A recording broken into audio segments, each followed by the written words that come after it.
Do you have a literal pain in your butt that is not going away and you can't figure out what it is? There's a muscle called the obturator internus that can refer pain both to the side of the hip and even to the back that you might be missing when trying to figure out where your pain's coming from.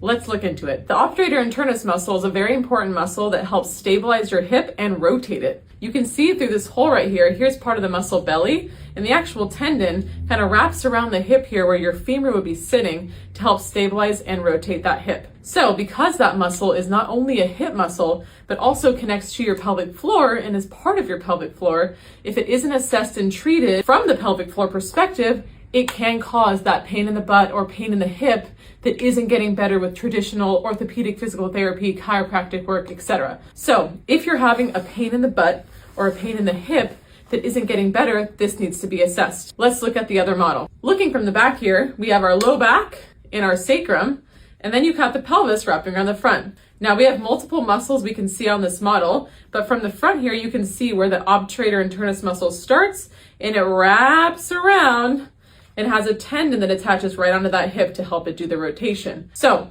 if you're having that pain in the hip or pain in the butt that can't get better with traditional physical therapy, the pelvic floor needs to be assessed to figure out if that might be referring.